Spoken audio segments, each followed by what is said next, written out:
खासकर कच्चे तेल में भी है तेजी का रुझान, और 2 ही दिनों में ऐसे $84 पहुंच गया, पता ही नहीं चला, चुपचाप चुट्टियों के बीच में। जब सोमवार को आके देखो है 84।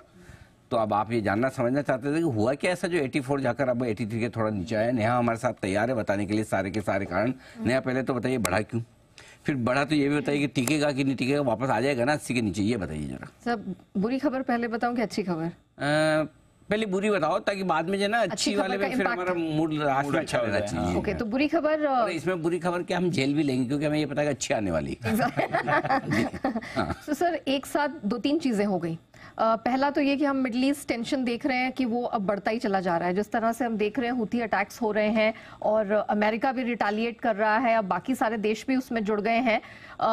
तो ये जो तनातनी है, अब लग रहा है कि मिडिल ईस्ट में अगर ये और ज्यादा फैली तो सप्लाई डिस्ट्रप्शन होती दिखेगी और वो बहुत सारी कमोडिटीज को इम्पैक्ट कर भी रही है, क्योंकि ये एक प्रोमिनेंट रूट हो जाती है। तो लाल सागर में जिस तरह से जहाज और बड़े बड़े कंपनियों के जहाजों को अटैक किया जा रहा है, उससे दिक्कतें आ रही हैं। दूसरा फैक्टर ये निकल कर आया है कि रशिया के जो डेप्यूटी पीएम है उन्होंने कहा है कि भाई हमने जनवरी में जो 5 लाख बैरल प्रतिदिन की कटौती थी वो हमने इम्प्लाई कर दी है, और साथ ही उनके एक्सपोर्ट्स भी घटे हैं। ये भी खबर निकल कर आ रही है कि उनके एक्सपोर्ट्स भी इम्पैक्ट हुए हैं क्योंकि वहां मेंटेनेंस रिपेयर चल रहा है। ये नहीं, अमेरिका में भी हमने देखा कि तगड़े आर्थिक आंकड़े आए हैं। चीन की तरफ से बहुत सारे यहाँ पर हमने देखा है कि स्टिमुलस मेजर्स की तो यहाँ पर डिमांड चली रही थी, उम्मीद भी थी। बैंकों की तरफ से भी हमने देखा है जो आरआरआर की कटौती अनाउंस हुई है, जो कि अगले हफ्ते ही लागू भी हो जाएगी। ये सारे फैक्टर्स हैं जो अच्छी डिमांड की तरफ इशारा कर रहे हैं। यही नहीं, अब रॉयटर्स के हवाले से एक बड़ी इंटरेस्टिंग खबर आई है कि चीन बहुत तेजी से पिछले 2 महीनों में स्टॉक पाइलिंग कर रहा है और उनकी स्टॉक पाइलिंग अब 6-8 महीने के हाईस पर चली गई है।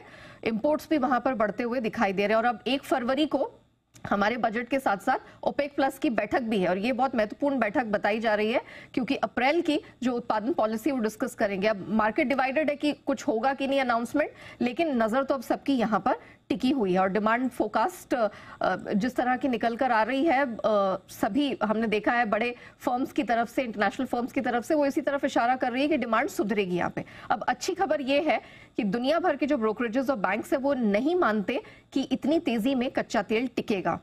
ANZ $80 के ऊपर कच्चे तेल को नहीं देख रहे हैं, औसत पूरे साल का वो बनता देख रहे हैं। UBS ने हाल ही में कच्चे तेल पर अनुमान घटाया है, $80 से $90 इसी में झूलता हुआ उन्हें कच्चा तेल इस साल दिखाई दे रहा है। बार्कलेज ने $8 से अपना अनुमान घटाया है और सिमिलरली अगर आप यहाँ पर गोल्डमैन सैक्स की बात करें, रॉयटर्स की बात करें, सब ने इस साल के लिए अपना अनुमान $8 से $10 से घटाया है क्योंकि वो क्लियरली मानते हैं कि सप्लाई की स्थिति अभी भी इतनी बुरी नहीं है। यूएस वापस से वहां पर भले ही भंडार घटा हो लेकिन उत्पादन रिकॉर्ड स्तर पे वापस आएगा एक बार ये ठंड की दिक्कतें हटे और आप वापस से देखेंगे कि यहां पर जो कीमतें हैं सॉफन होती हुई नजर आएंगी। ओके, तो ये है आपके लिए कच्चे तेल पर थोड़ा सा माहौल ग्लोबली खराब हुआ है, इसकी वजह से दाम बढ़ते हुए नजर आए और आज ऑयल एंड गैस शेयरों में भी तेजी भरपूर बनती हुई दिखी। स्पेशली ONGC आज मजबूती के साथ, जो भारत का 70% ऑयल गैस दोनों का प्रोडक्शन करता है, तो उसके दाम भी आज तेजी से 8% बढ़ते हुए दिखा। हमारा आपके बजट में सस्ता शेयर भी रहा है, अच्छी तेजी वहां पर बनती दिखी, बहुत ही बढ़िया।